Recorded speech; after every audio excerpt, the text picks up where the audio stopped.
Y quiero comenzar con tal vez uno de los pasajes más conocidos hoy en día en el mundo cristiano. Y tal vez seguramente usted ha escuchado este versículo de Isaías, capítulo 6, versículo 8, que dice: ¿a quién enviaré y quién irá por nosotros? Y luego el profeta Isaías responde: heme aquí, ¿qué? Envíame a mí, ¿no? Este es el llamado de Dios a Isaías. Y es extraño que aparezca en el capítulo 6 de Isaías. ¿Por qué es extraño? Porque usualmente en los libros proféticos siempre el llamado al profeta lo vemos en el primer capítulo. Lo vemos en Jeremías y en otros más. Pero la razón por la cual el llamado a Isaías está en el capítulo 6 es porque Dios toma a Isaías en los capítulos 1 al 5 y le muestra la descomposición espiritual, moral y social en la que estaba el pueblo de Israel. Por ejemplo, y no es necesario que lo busque, en el capítulo 1 de Isaías, versículo 4, dice esto: oh gente pecadora, pueblo cargado de maldad, generación de malignos, hijos depravados, dejaron a Jehová, provocaron a ir al Santo de Israel, se volvieron atrás. Y versículos como este están en capítulo 1, 2, 3, 4 y 5, en donde nos muestra que definitivamente la condición de la nación en ese momento era terrible. Por eso no es ilógico que el llamado de Isaías aparezca luego de ver toda la corrupción del pueblo. Cuando el Señor pregunta: ¿a quién enviaré y quién irá por nosotros?, Isaías habría podido simplemente sentarse a llorar, pero él no lo hace. Él más bien responde y dice: heme aquí, envíame a mí, envíame a mí. Y la misión no era nada fácil. La misión no era que el Señor le iba a dar naciones. La misión no era que Dios lo iba a prosperar. No. De hecho, la historia de Isaías es bien triste, humanamente hablando, pero fue un hombre fiel. La misión no era nada fácil, y esto por el estado de descomposición y de maldad y de perversión en el que el pueblo vivía. Ellos no querían escuchar la palabra de Dios y mucho menos querían arrepentirse de sus pecados. Y hoy en día vivimos tiempos similares a los de Isaías. Y la pregunta que el Señor hace de ¿a quién enviaré? Todavía está vigente. Y hoy vamos a estudiar una historia que no solo resume la misión del Señor, sino que llama a todo creyente a sensibilizarse ante la necesidad, el dolor, la angustia y el engaño que hoy en día se vive. Y como Isaías, usted pueda decir hoy al final del sermón: Señor, heme aquí, envíame a mí. Así que vamos a nuestro estudio de Mateo, obviamente. Capítulo 9, versículo 35 al 38. Y el tema se llama la misión de Cristo. La misión de Cristo. Leamos esos versículos. Mateo 9, del 35 al 38. Dice así: recorría Jesús todas las ciudades y aldeas, enseñando en las sinagogas de ellos y predicando el evangelio del reino y sanando toda enfermedad y toda dolencia en el pueblo. Y al ver las multitudes tuvo compasión de ellas, porque estaban desamparadas y dispersas, como ovejas que no tienen pastor. Entonces dijo a sus discípulos: a la verdad la mies es mucha, mas los obreros pocos. Rogad pues al Señor de la mies que envíe obreros a su mies. Hagamos una oración. Señor, gracias por tu palabra inspirada por Dios, tu palabra que nos redarguye. Y especialmente yo te pido en esta mañana, Señor, Espíritu Santo, que tú redargullas a todo hombre y mujer que está en este día. Porque definitivamente la misión tuya que tú nos dejaste no es solamente para admirarnos de ti, Cristo, sino para seguir tu ejemplo. Tu ejemplo, Señor, y obedecer tus mandatos de que la mies, Señor, es mucha, pero los obreros son pocos. Señor, te pedimos, Espíritu Santo, que tú nos ilumines para entender tu palabra como tú la inspiraste, no como nosotros creemos, sino como tú quieres que la sepamos y sobre todo que la obedezcamos. En tu nombre hemos orado, mi Señor Jesús. Amén.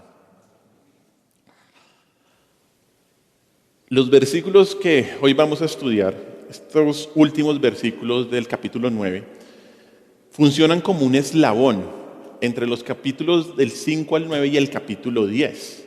Por un lado cierran la sección anterior que hablan del ministerio del Señor, pero al mismo tiempo introducen el segundo gran discurso de nuestro Señor Jesús en el capítulo 10, en donde va a hablar sobre su misión y también sobre lo que implica ir en esa misión. Todo el capítulo 10 habla sobre eso. Y el cierre de esta sección con la anterior es muy claro, porque Mateo dice ahí en el versículo 35, o más bien repite en el versículo 35 algo que ya dijo en el capítulo 4, versículo 23. Acompáñenme ahí a Mateo capítulo 4, versículo 23. Mire ahí Mateo capítulo 4, versículo 23. Dice así: y recorrió Jesús toda Galilea, enseñando en las sinagogas de ellos y predicando el evangelio del reino y sanando toda enfermedad y toda dolencia en el pueblo. Son dos versículos que dicen prácticamente lo mismo. Y estos dos versículos enmarcan los capítulos 5 al 9 dentro de una gran sección, lo cual era una manera hebrea de escribir que comenzaba y finalizaba una sección diciendo lo mismo. Como vimos, la enseñanza y las obras poderosas de Jesús fueron lo que caracterizó los capítulos del 5 al 9. Estuvimos estudiando capítulos 5 y 6 y 7, que es el Sermón del Monte, que se trata del discurso del rey. Y capítulos 8 y 9, lo que estuvimos estudiando fueron las obras poderosas de nuestro Señor. Y al parecer, todo este ministerio del Señor de enseñanza y de sanidad hizo que la cosecha estuviera lista y que se necesitaran más obreros para el trabajo. Estos versículos no solo resumen el ministerio del Señor, sino que nos muestran aspectos claves de la misión que el Señor realizó y de lo que Él espera que nosotros sigamos también. Porque no podemos pensar, cuando leemos estos versículos, que este es un llamado solo para algunos pocos y que podemos decir: Señor, aquí está Javier, envíalo a él. Señor, aquí está, yo qué sé, María, envíala a ella, a mí no me molestes. Señor, aquí está Camilo, envíalo a él. No, esto nos incluye a todos. Estos versículos no son solo para aquellos que se quieren dedicar de manera exclusiva al ministerio, sino que involucran a todos los creyentes. Y si usted es un creyente, esto lo involucra directamente. Esta enseñanza demanda que todos los creyentes digan: Señor, heme aquí, soy un obrero para trabajar en la cosecha. Soy un obrero para trabajar en la cosecha. Por eso esta sección nos enseña tres aspectos de la misión que el Señor realizó y que deben ser imitados por cualquier creyente. Tres aspectos de la misión que el Señor realizó y que deben ser imitados por cualquier creyente. Y el primer aspecto es lo que abarca la misión del Señor. Y eso está en el versículo 35. El primer aspecto es lo que abarca la misión del Señor. Una vez más dice, y es muy claro el versículo 35, dice así: recorría Jesús todas las ciudades y aldeas. ¿Y qué hacía? Enseñando en las sinagogas de ellos, predicando el evangelio del reino y sanando toda enfermedad y toda dolencia. Como vimos, este versículo es prácticamente el mismo que el capítulo 4, que el del capítulo 4, versículo 23. La única diferencia es que en este versículo dice que el Señor recorrió todas las ciudades y aldeas, y en el capítulo 4, versículo 23 dice que solo fue por Galilea. Podría ser este un segundo viaje misionero del Señor, en donde Él vuelve por todas las aldeas, por todas las ciudades, vuelve a predicar el evangelio, vuelve a predicar, a enseñar y a sanar, y quería buscar ir a esos lugares donde Él no había podido ir, donde no había alcanzado previamente. Y este viaje misionero se enfocó en tres aspectos: enseñar, predicar y sanar. Tres aspectos que hizo el Señor Jesús. El primero de ellos fue enseñar. Él dice el texto, enseñando en las sinagogas de ellos. Esa palabra enseñando viene del griego didasco, que significa proporcionar instrucción o información formal o informal de manera sistemática. En la Biblia, la enseñanza se refiere específicamente a la transmisión de la verdad, de manera ordenada, de manera sistemática, para que alguien la reciba, la implemente y sobre todo se produzca un cambio en el comportamiento. Ese es el objetivo de la enseñanza en la Biblia. En la Biblia la enseñanza no es para que usted crezca solamente en conocimiento, sino sobre todo para que crezca en obediencia. Jesús enseñaba la verdad de las Escrituras sistemáticamente y lo hacía, dice el texto, en la sinagoga de ellos. ¿De ellos de quiénes? De los judíos. Seguramente hasta que el Señor no fue declarado enemigo de los judíos enseñaba en las sinagogas, porque la costumbre era que se podía invitar a cualquier judío a dirigirse a las personas. Y la enseñanza fue un papel vital, supremamente importante en el ministerio del Señor. Tal vez fue lo que más se desarrolló y lo que más vemos en los evangelios. 47 de las 97 veces que aparece la palabra enseñar se refiere a lo que estaba haciendo el Señor Jesús. En los evangelios Él constantemente está enseñando la palabra. De hecho, mire un ejemplo, rápidamente ahí en Mateo. Mire Mateo 7:29, al final del Sermón del Monte. ¿Qué dice? Mateo 7:29. Porque les enseñaba como quien tiene autoridad y no como los escribas. Ya vimos capítulo 9, versículo 35, pero sigamos, capítulo 11, versículo 1. ¿Qué hacía el Señor? Mire lo que dice. Cuando Jesús terminó de dar instrucciones a sus 12 discípulos, se fue allí ¿a qué? A enseñar y a predicar en las ciudades de ellos. O sea, acababa de enseñar, dar instrucciones y sigue enseñando y predicando. Mire otro versículo, váyase rápidamente, capítulo 13, versículos 53-54. Aconteció que cuando terminó Jesús estas parábolas, o sea, una enseñanza, se fue de allí y venido a su tierra, ¿qué más hacía? Les enseñaba en las sinagogas de ellos y decían, ¿de dónde tiene esta sabiduría y estos milagros? ¿Qué hacía el Señor? Y así usted puede rastrear en Mateo, en Marcos, en Lucas, en Juan, que realmente lo que el Señor se la pasaba haciendo era ¿qué? Enseñar la palabra del Señor, su palabra. Jesús fue reconocido por su habilidad para enseñar y por ello se le llamó maestro. Él era el maestro. Y a diferencia de los líderes religiosos de la época, enseñaba la verdad y hablaba con autoridad. Y en muchas ocasiones, recuerda que el Señor corrigió las falsas enseñanzas de los escribas, de los fariseos, diciendo, oísteis que fue dicho, ¿se acuerda? Pero yo ¿qué? Os digo. Y él ahí aclaraba toda la malinterpretación que había escuchado el pueblo. Su enseñanza lo hizo reconocer como un maestro enviado por Dios, porque solo lo que él podía decir podría venir de Dios. Eso fue lo primero que abarcó la misión del Señor, su enseñanza. Lo segundo que abarcó la misión, que nos dice el pasaje, es que él estuvo ¿qué? Predicando el evangelio del reino. Esa palabra predicar, usada o dicha en el original, es keruso en el griego y significa proclamar o anunciar. Y la raíz de la palabra se refiere a un heraldo en la corte del rey que comunicaba las órdenes y la voluntad del rey. Esa palabra específicamente fue usada para explicar o para mostrar lo que hacía el enviado del rey, un heraldo en la corte del rey. Y como heraldo, como enviado del rey, este heraldo no le preguntaba a las personas qué pensaban. Este heraldo no discutía las decisiones del rey, no. Y de hecho, eso es lo que es en esencia predicar.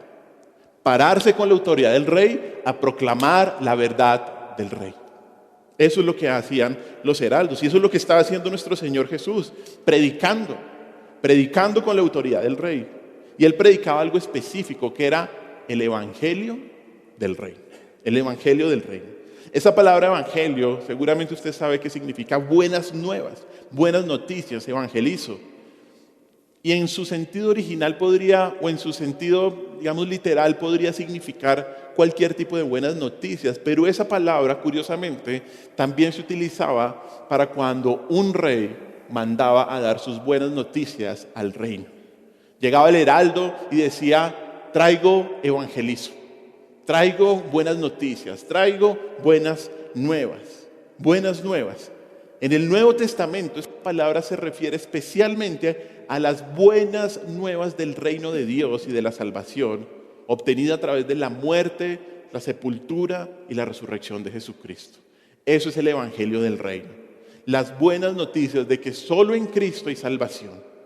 Y ese evangelio es del reino porque las buenas noticias se originan en el reino de Dios. La predicación del evangelio del reino no fue algo que el Señor hizo esporádicamente. Constantemente lo vemos en todo el Nuevo Testamento. De hecho, cuando hemos estudiado Mateo, vimos que el primero que lo hizo fue Juan el Bautista. predicando el Evangelio, predicando el arrepentimiento.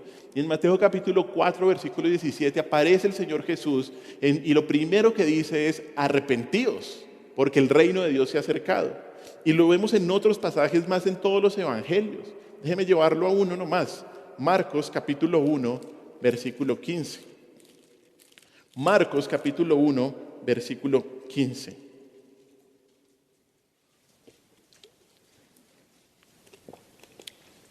Dice así, Marcos 1:15, el Señor Jesús dice, diciendo: el tiempo se ha cumplido y el reino de Dios se ha acercado, arrepentíos y ¿qué? Y creed en el Evangelio. Eso es predicar el Evangelio de Dios. Arrepentimiento y creer en Cristo. Arrepentimiento y creer. Si algo el Señor anunció en todo su ministerio, si algo el Señor predicó, es que Él y solo Él es el único camino para entrar al reino de Dios. Él lo dijo muchas veces. Yo soy el único camino, la única verdad y la única vida. No soy una de las opciones. Y una persona acepta el Evangelio del reino arrepintiéndose y creyendo. Cuando se arrepiente de sus pecados y cuando cree en la obra de Cristo. Eso fue lo segundo que hizo nuestro Señor Jesús. Predicar, predicar y predicar ¿qué? El Evangelio del reino. ¿Y qué fue lo tercero que hizo el Señor Jesús? Lo tercero que abarcó su misión es que el Señor estuvo sanando toda enfermedad y toda dolencia en el pueblo. Esta frase se refiere a que el Señor de manera sobrenatural sanaba las debilidades físicas de las personas. Eso es lo que significa las palabras enfermedades y dolencias. Y es claro, y acabamos de estar no sé cuántos meses en el exitoso ministerio, en los capítulos 8 y 9, el exitoso ministerio de sanidad que tuvo el Señor. Y ese ministerio de sanidad es muy importante entenderlo como lo dice la palabra de Dios, porque debemos recordar cuál fue el propósito de los milagros. Y lo que vimos y lo que vemos en la palabra es que el propósito de los milagros fue primero confirmar que quien hacía el milagro, ese mensaje venía de Dios. Confirman los milagros que el mensaje venía de Dios. Y en segundo lugar, lo segundo que muestran los milagros es que verdaderamente los milagros de Cristo es que Él era el Mesías prometido. Esos eran los dos propósitos, confirmar que el mensaje de Cristo venía de Dios y también mostrar que verdaderamente Él era el Mesías prometido. Lo vimos hace 8 días, ¿no? Con los últimos 2 milagros que hizo el Señor al darle la vista a los ciegos y al abrir los oídos del sordo. Eso mostraban que Él era el Hijo de David. Y ese mismo patrón luego lo vamos a ver con los apóstoles.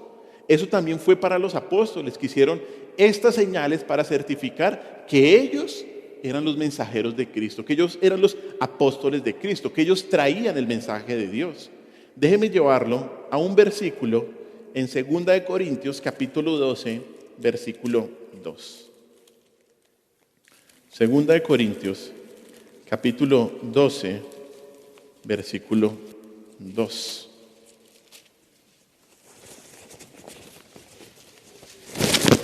Capítulo 12, versículo 12, perdón.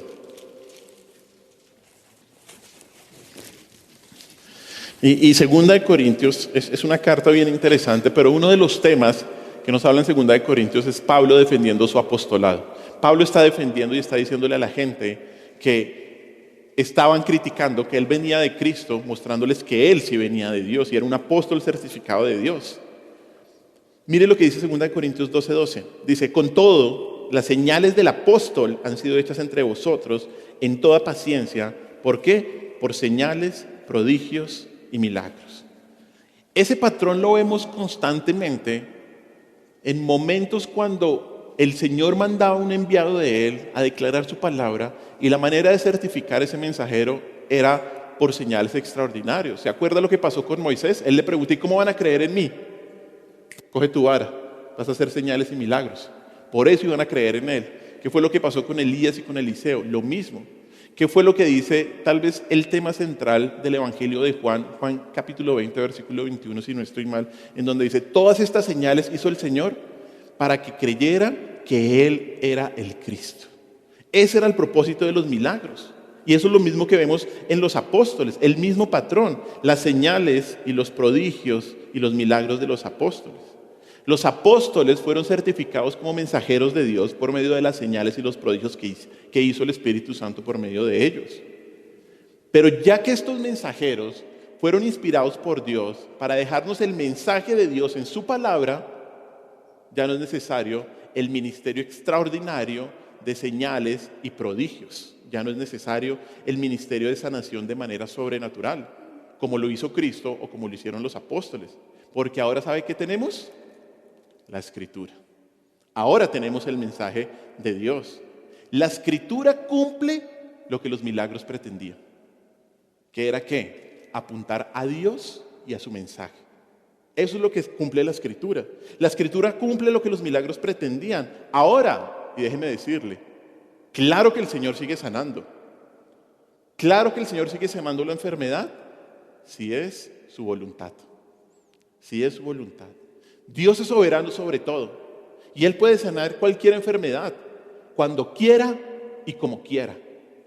A veces lo hace de manera providencial por medio de la medicina.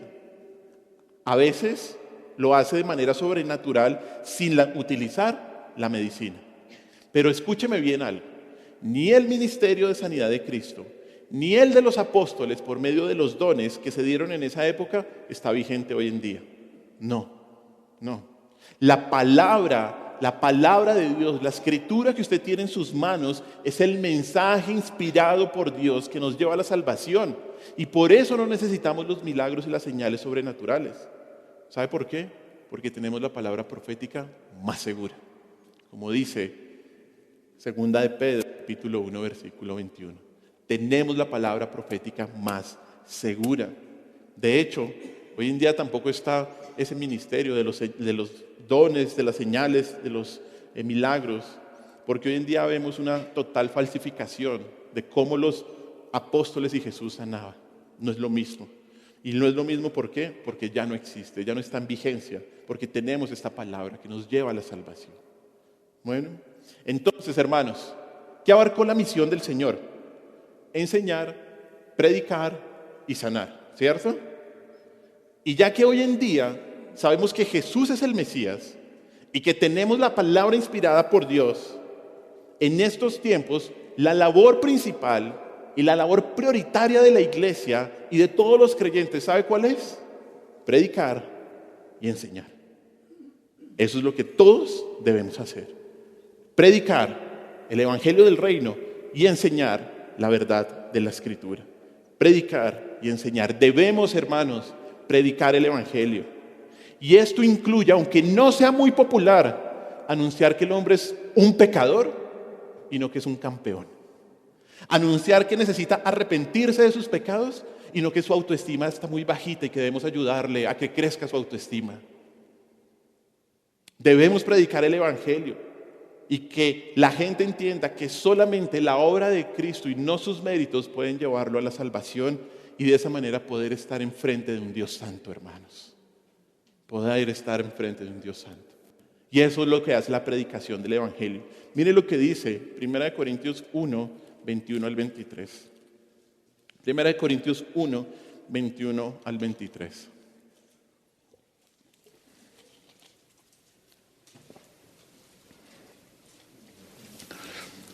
Dice así 1 Corintios 1, 21. Dice: pues ya que en la sabiduría de Dios, el mundo no conoció a Dios mediante la sabiduría, agradó a Dios salvar a los creyentes. ¿Por qué? La locura de la predicación. Un momento. ¿Por qué Dios, o cuál fue el medio que le agradó a Dios salvar a los creyentes? ¿Por hacer obra social? ¿Por hacer obras de teatro? ¿Por hacer conciertos cristianos? Por la locura de la predicación. La locura de la predicación. Continuemos. Porque los judíos piden señales y los griegos buscan sabiduría. Pero nosotros predicamos a Cristo crucificado, para los judíos ciertamente tropezadero y para los gentiles locura. Mas para los llamados, así judíos como griegos, Cristo, poder de Dios y sabiduría de Dios, hermanos. Solo la locura de la predicación es la proclamación del evangelio y no las promesas de que Dios te ama y desea darte una vida con propósito, lo que lleva a la gente a la salvación, lo que lleva a una persona que esté en un estado de gracia con Dios. Es la predicación del Evangelio, del precioso Evangelio de Cristo, que es poder para salvación. Bueno, pero también, hermanos, no solo debemos predicar, sino debemos ¿qué? Enseñar la verdad de la palabra, la verdad preciosa de la Escritura. Y vamos a un versículo que siempre me ha gustado mucho, Primera de Timoteo 3, 14, 15. Primera de Timoteo 3, 14, 15. Dice Primera de Timoteo 3, 14, 15. Dice, esto te escribo, aunque tengo la esperanza de ir pronto a verte, para que si tardo, sepas cómo debes conducirte en la casa de Dios, que es la iglesia del Dios viviente, columna y baluarte de la verdad. ¿Quién estaba escribiendo aquí? Pablo. ¿A quién le estaba escribiendo? A Timoteo. Primera y segunda de Timoteo son cartas muy personales y son lo que se ha denominado cartas pastorales, porque es donde Pablo le escribe a Timoteo, mire, esto es lo que hay que hacer en la iglesia. Por eso el versículo 14 dice, esto te escribo, porque aunque tengo la esperanza de verte, quiero que hagas esto, para que si tardo sepas lo que debes hacer dentro de la iglesia de Dios. Y hay una característica muy clara de la que, como Pablo describe a la iglesia. ¿Cómo la describe? Dice ahí, columna y baluarte ¿de qué? De la verdad. Seguramente usted sabe, ¿no? Una columna es una estructura de soporte y un baluarte es una base o un fundamento. ¿Y qué es lo que nos muestra esto? Que la iglesia debe ser un fundamento sólido y permanente de la verdad. Eso es lo que debe hacer la iglesia. Defender la verdad en un mundo de mentiras. ¿Y cómo la iglesia es un fundamento de la verdad? Por medio de enseñar la verdad. Por medio de enseñar la verdad. La iglesia debe representar la verdad que Dios ha revelado. Debe aferrarse incondicionalmente a la palabra de Dios. Y por eso la enseñanza de la verdad es parte fundamental de la vida de la iglesia. Eso es lo que debemos hacer como iglesia. Mire una vez más ahí 1 Timoteo, otros pasajes. 1 Timoteo capítulo 4, versículo 6. ¿Qué es lo que dice Pablo en todas esas dos cartas? Y también lo va a decir en Tito. 1 Timoteo 4, 6 dice, si esto ¿qué? Enseñas a los hermanos, serás buen ministro de Jesucristo. ¿Nutrido con qué? Con las palabras de la fe y de la buena doctrina o enseñanza que has seguido. ¿Qué es lo que hay que hacer? Enseñar. Mire más adelante, 2 Timoteo 2.2. 2 Timoteo 2.2. Dice, lo que has oído de mí ante muchos testigos, esto encarga a hombres que fieles, que sean idóneos ¿para qué? Enseñar también a otros. Pablo no le dijo a Timoteo, mira, tienes que mejorar ahí, tú te haces a la guitarra para echarte un buen concierto después y así que vengan multitudes. No. ¿Qué le dijo? Prepara a hombres para que puedan enseñar la palabra de Dios. ¿Por qué? Porque más adelante Pablo le va a advertir a Timoteo que con el paso del tiempo la gente abandonaría la sana enseñanza, la sana doctrina. Y solo querría oír aquellas cosas que fueran agradables a sus deseos, apartándolos de la verdad. Mira ahí más adelante, 2 Timoteo 4, versículos 3 al 4. De hecho, 2 Timoteo 4, del 1 al 4, leámoslo. 2 Timoteo 4, del 1 al 4. Dice así, te encarezco delante de Dios y del Señor Jesucristo, que juzgará a los vivos y a los muertos en su manifestación y en su reino, que prediques la palabra, que instes a tiempo y fuera de tiempo, redarguye, reprende, exhorta con toda paciencia y doctrina o enseñanza, que es otra palabra para doctrina. 3. Porque vendrá tiempo cuando no sufrirán la sana doctrina, sino que teniendo comezón de oír, se amontonarán maestros conforme a sus propias concupiscencias y apartarán de la verdad el oído y se volverán a las fábulas. ¿Qué es lo que quiere la gente hoy en día? Casa, vaca, beca, todo eso, y carro, no Transmi. Mire, hermanos, la gente busca a maestros, ¿qué dice ahí? Conforme a sus propias concupiscencias. Y estos falsos maestros, ¿qué es lo que están dando o están predicando? Prosperidad.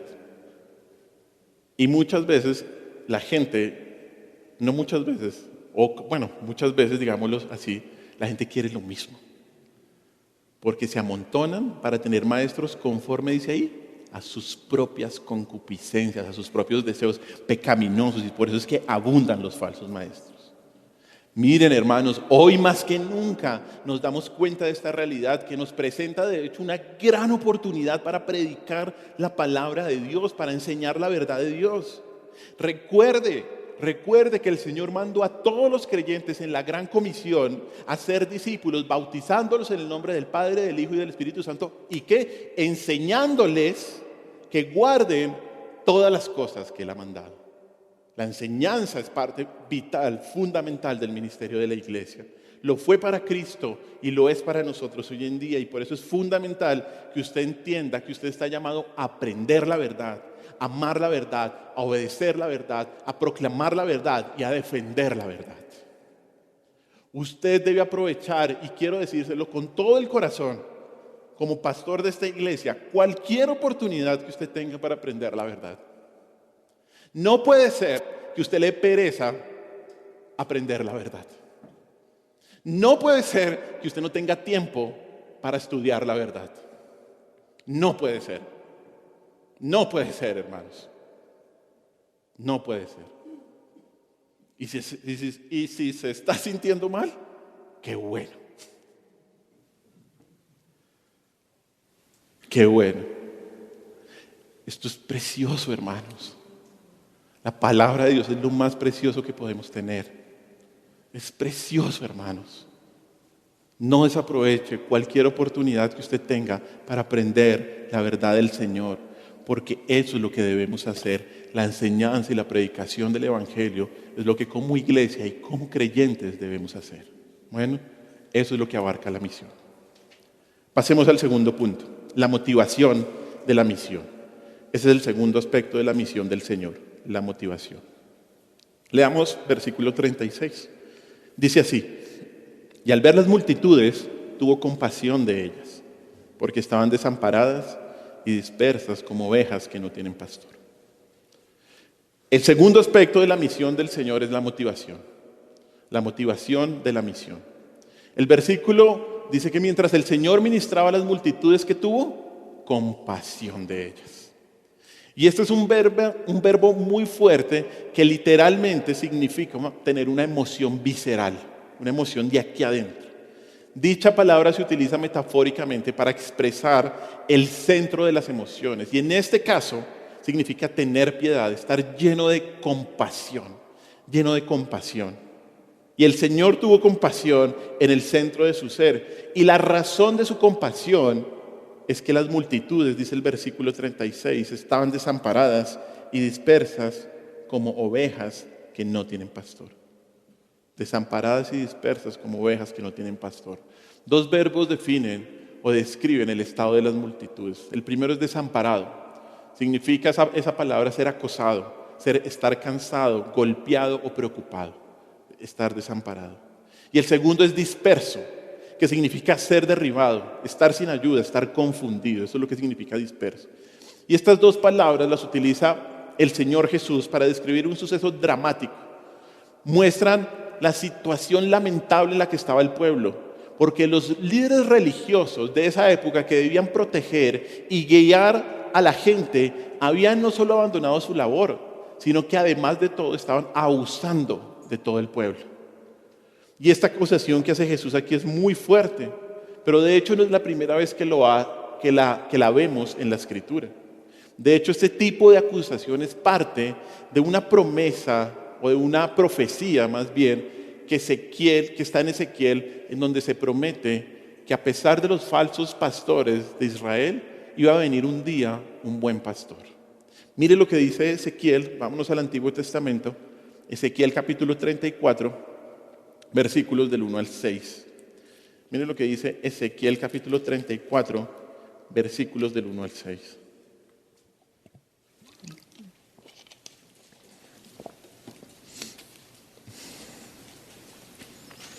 Ezequiel 34 del 1 al 6 y luego saltamos, luego le hace todo Ezequiel 34 que es bellísimo, pero luego de ahí saltamos al versículo 22 al 24. Mire Ezequiel 34 del 1 al 6. Dice así: Vino a mí palabra de Jehová diciendo: Hijo de hombre, profetiza contra los pastores de Israel. Profetiza y di a los pastores: así ha dicho Jehová el Señor. Ay de los pastores de Israel que se apacientan a sí mismos. ¿No apacientan los pastores a los rebaños? Coméis la grosura y os vestís de la lana. La engordada degolláis, mas no apacentáis a las ovejas. No fortalecisteis a las débiles, ni curasteis a la enferma. No vendasteis la perniquebrada, no volvisteis al redil la descarriada, ni buscasteis la perdida, sino que os habéis enseñoreado de ellas con dureza y con violencia. Y andan errantes por falta de pastor, y son presa de todas las fieras del campo, y se han dispersado. 6. Anduvieron perdidas mis ovejas por todos los montes, y en todo collado alto, y en toda la faz de la tierra fueron esparcidas mis ovejas, y no hubo quien las buscase, ni quien preguntase por ellas. Luego en los versículos siguientes el Señor va a mostrar la consecuencia, el juicio que el Señor va a hacer contra los falsos pastores. Pero mire lo lindo que al final sucede. Versículo 22 de Ezequiel 34 dice: yo, dice Dios, salvaré a mis ovejas y nunca más serán para rapiña, y juzgaré entre oveja y oveja, y levantaré sobre ellas a un pastor, y él las apacentará. A mi siervo David, él las apacentará, y él les será por pastor. Yo Jehová les seré por Dios, y mi siervo David príncipe de en medio de ellos. Yo Jehová he hablado. ¿Quién iba a ser ese pastor? Jesús, el hijo de David, ¿recuerda? El hijo de David que estudiamos hace 8 días. Aquí vemos una clara referencia a la identidad de Jesús como el pastor mesiánico. El hijo de David que declararon los ciegos. Ese hijo de David que va a condenar y que va a enjuiciar a los malos pastores, pero que se compadece por las ovejas desamparadas. Hermanos, esto es muy importante. La compasión fue lo que motivó al Señor para pastorear. La compasión fue lo que lo motivó a predicar y a enseñar. Muy importante de entender, porque la misión que el Señor tuvo no es motivada porque las personas eran unos pecadores. No, sino por la compasión de Jesús por las personas perdidas. Es muy diferente. Él tenía compasión, Él tenía dolor por estas personas que eran pecadores, claro, pero que se estaban perdiendo, yéndose al infierno.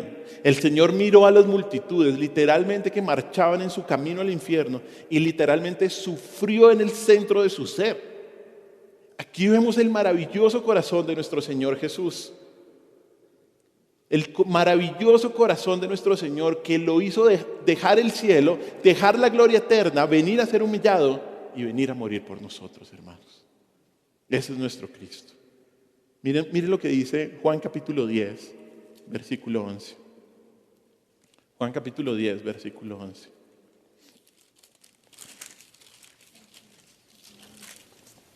Dice así, Juan capítulo 10, versículo 11. Yo soy el buen pastor, y el buen pastor, ¿qué hace? Da su vida por las ovejas. Ese es nuestro buen pastor. Él da su vida por las ovejas. Él es compasivo. Y la misma compasión del Señor es la que debemos tener cada uno de nosotros.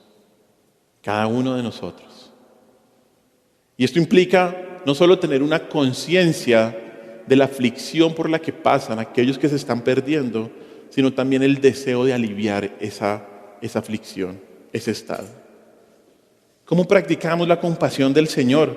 ¿Qué debemos hacer? ¿Cómo mostramos la compasión del Señor? ¿Cómo lo hizo nuestro Señor Jesús? Enseñando y predicando. Ya, no nos vamos a inventar lo que no debemos inventarnos. Enseñando y predicando. Así ponemos en práctica la compasión del Señor. Enseñando y predicando el Evangelio. ¿Debemos predicar el Evangelio a los perdidos? Claro que sí. Muchos de nosotros tenemos hermanos, hermanas, padres, madres, amigos que si mueren en su estado hoy en día, morirían yendo al infierno. Por eso debemos compartir nuestra fe con amor, con compasión y con la verdad. Con gracia y con misericordia, con verdad se corrige el pecado, dice la palabra de Dios, pero debemos hacerlo.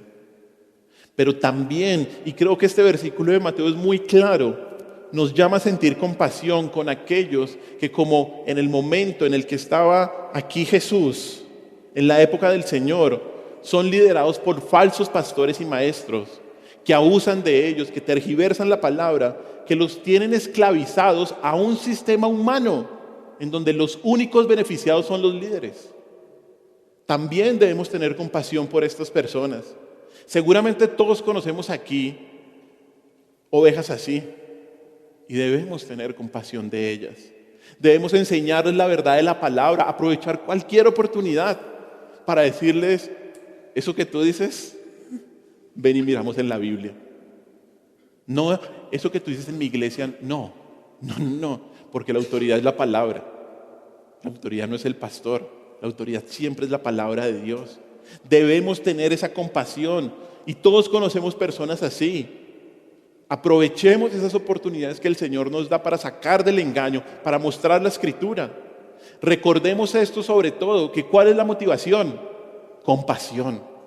No es, es que usted es un pecador. No es tampoco el orgullo que usted puede tener, un sentido de superioridad, es que yo tengo la buena doctrina.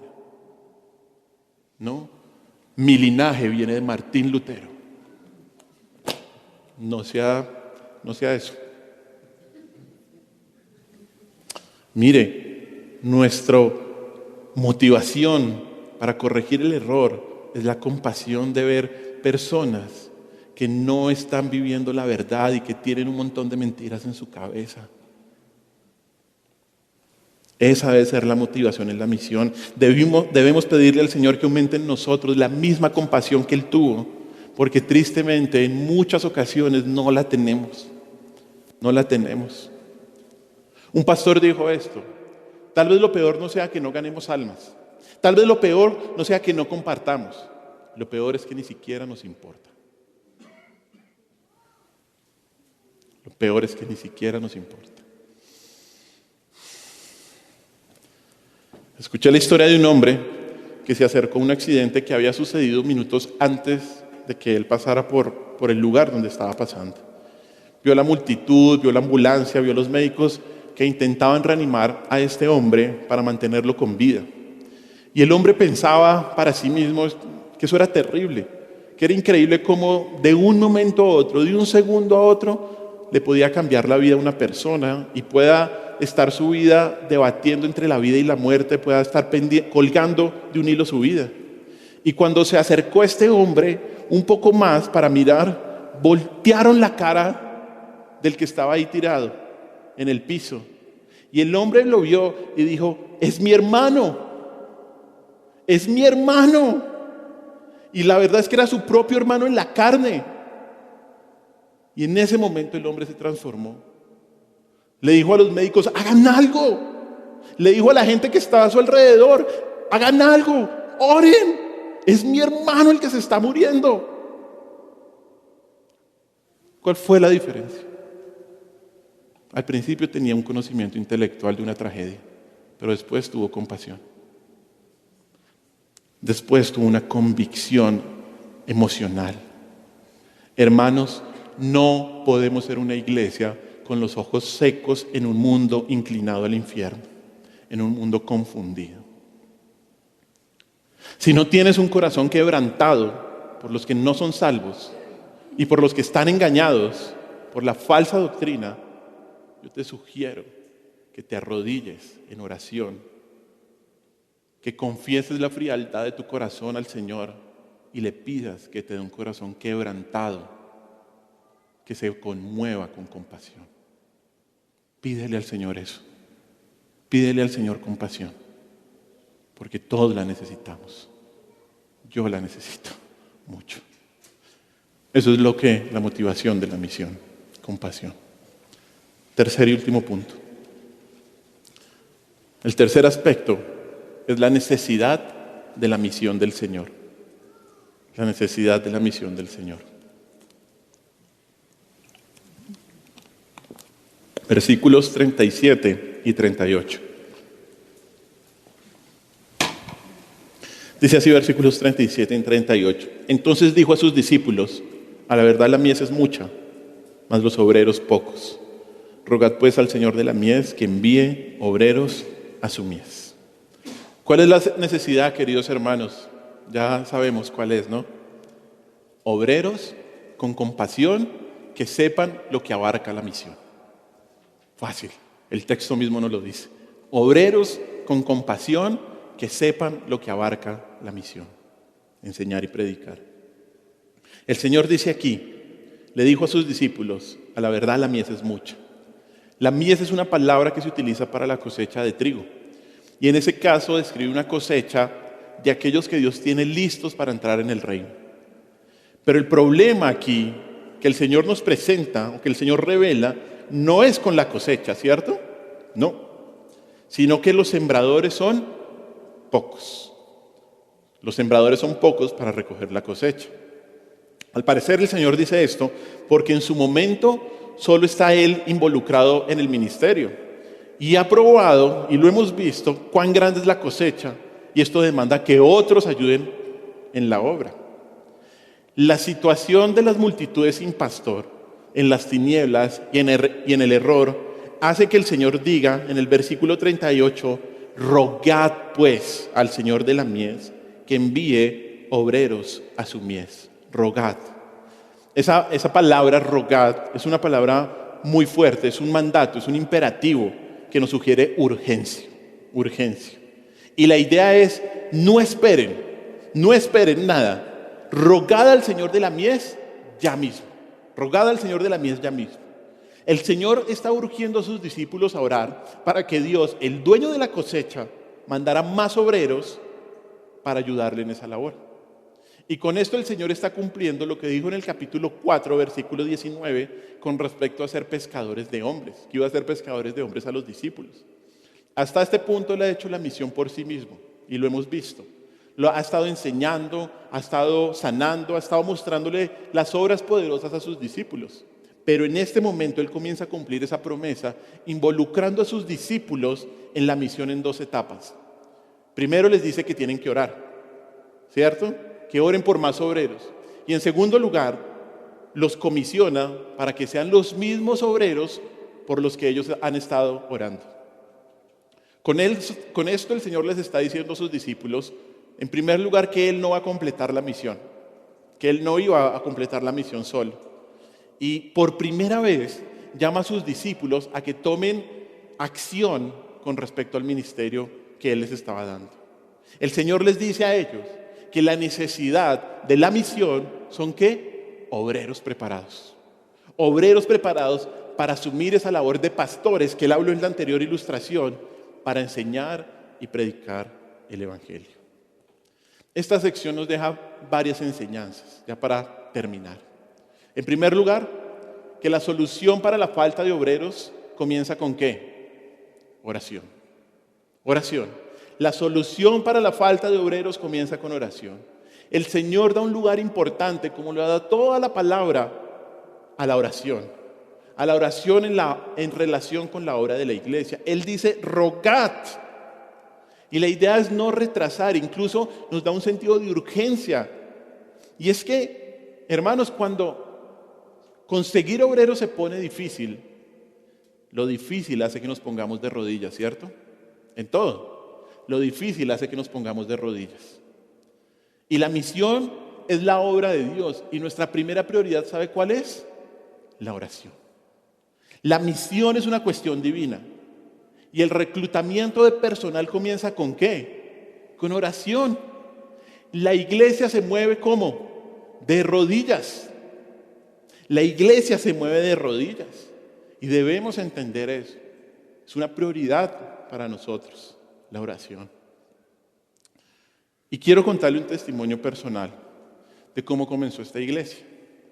La mayoría de ustedes saben que yo tuve la bendición de ir a estudiar al seminario, durar 3 años y medio allá y volver.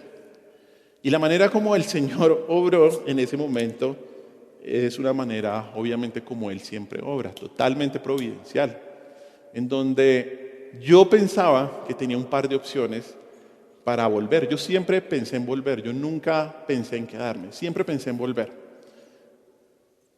Y tenía algunas opciones, para venir aquí a Bogotá específicamente.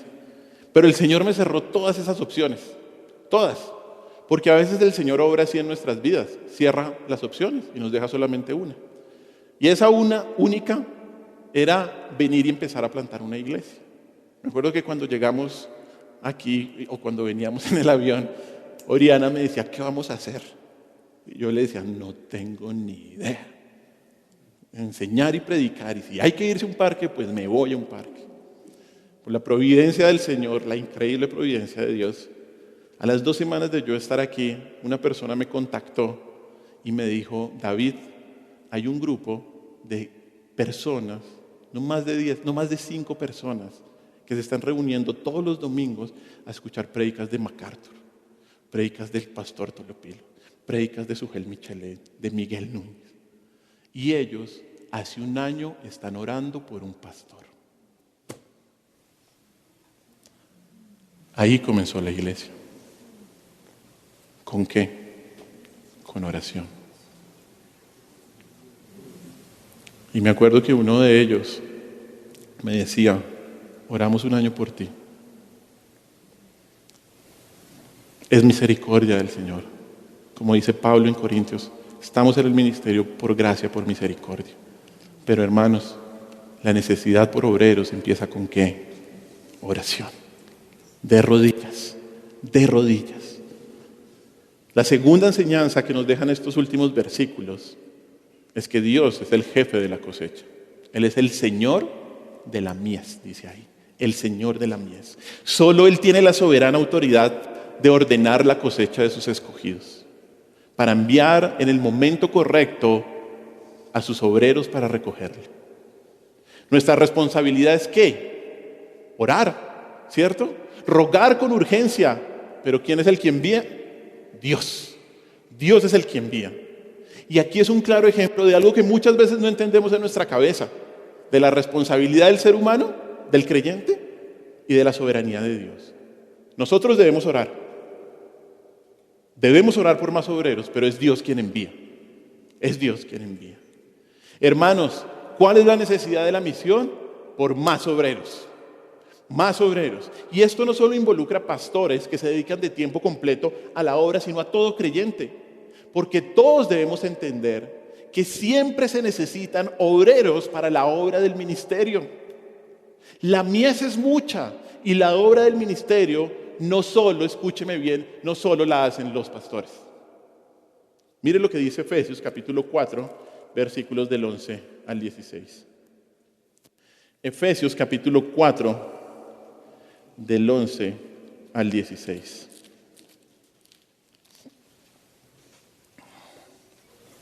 Dice Efesios 4, del 11 al 16. Y Él mismo constituyó a unos apóstoles, a otros profetas, a otros evangelistas, a otros pastores y maestros. Y mire lo que hacen los pastores y maestros. 12.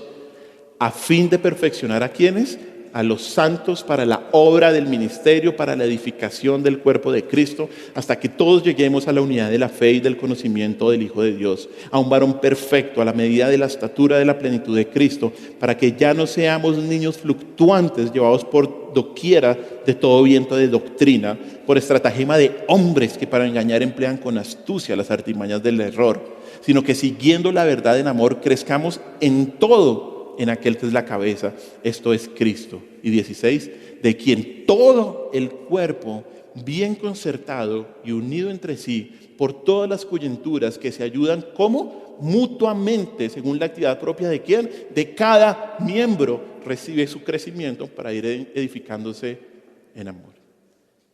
¿Quién hace la obra del ministerio? Diga yo. Yo debo hacer la obra del ministerio. ¿Qué dice acá? ¿Cómo llegamos a la estatura del varón perfecto? Por todos, por la obra de todos. Los pastores y maestros, ¿qué es lo que hacen? Versículo 2, perfeccionan a los santos para la obra del ministerio. Eso es lo que hacen los pastores y maestros. Perfeccionan a los santos para que se haga la obra del ministerio. Hermanos, la ilustración es muy clara con la cosecha.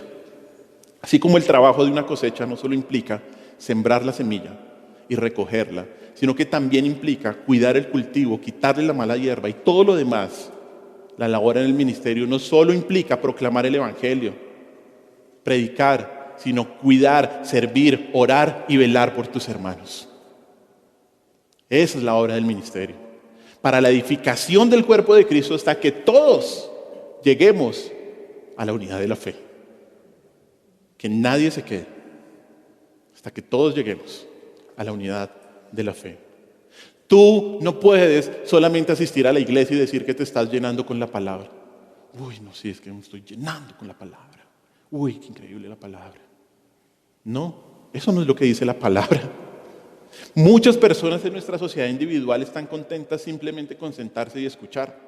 El Señor no permite eso, no lo permite. Él demanda que sirvamos y que utilicemos los dones para el beneficio del cuerpo. Tú debes ser como Isaías y decir, heme aquí, ¿qué puedo hacer? Heme aquí, ¿qué hay que hacer? ¿Qué hay que hacer? Tú no puedes decir, no, es que estoy ocupado, trabajo de 7 a 10 de la noche.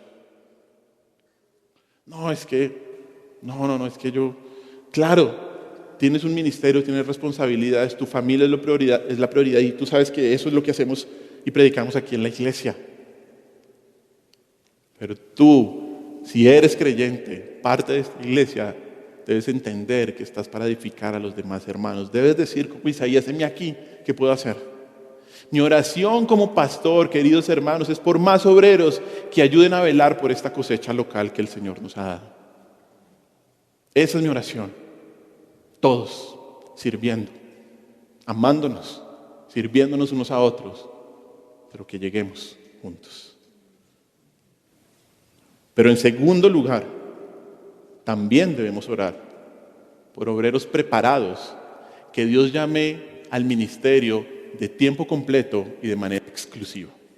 También debemos orar por ellos, dispuestos a ir a donde el Señor de la mies los envíe. Como vimos, el problema no es principalmente la cosecha, sino obreros verdaderos, porque hoy en día hay muchos pero falsos, como los de la época del Señor, que eran muchos pero falsos, refalsos. Y es que hay que enfatizar que solo Dios puede enviar obreros, porque los pastores, los ministros creados por el hombre son inútiles.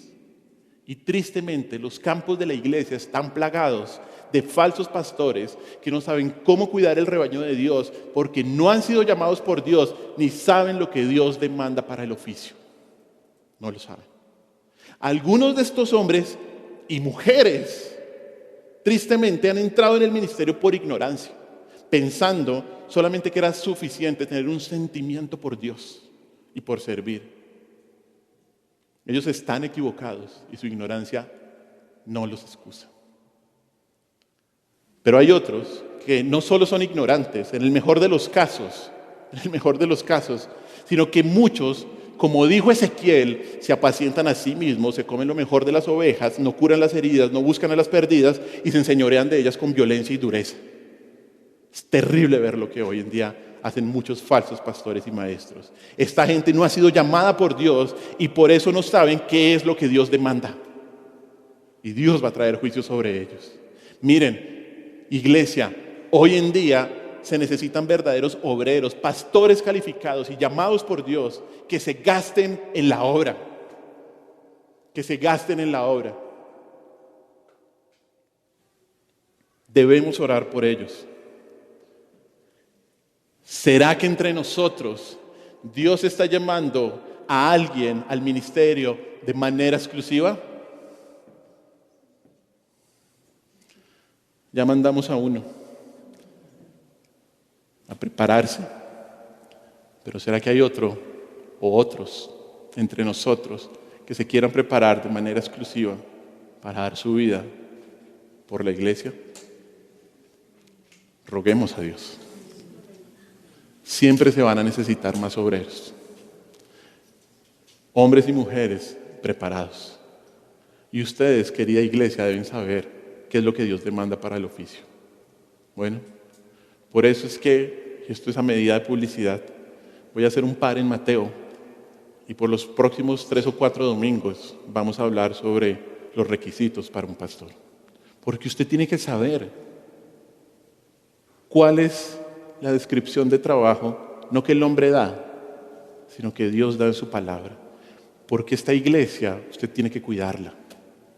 Bueno, usted tiene que cuidar esta iglesia. Esté yo o no esté. No se preocupe, no me estoy despidiendo. Pero usted tiene que cuidar su iglesia. Y tiene que pedirle al Señor por más obreros preparados. Creemos en un liderazgo múltiple de ancianos. Y por eso debemos estudiar qué es lo que Dios demanda.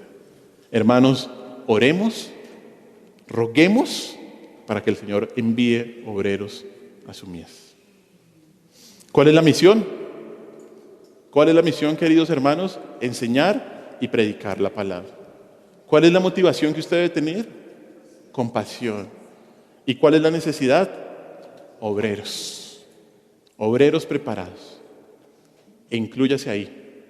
Bueno, inclúyase ahí.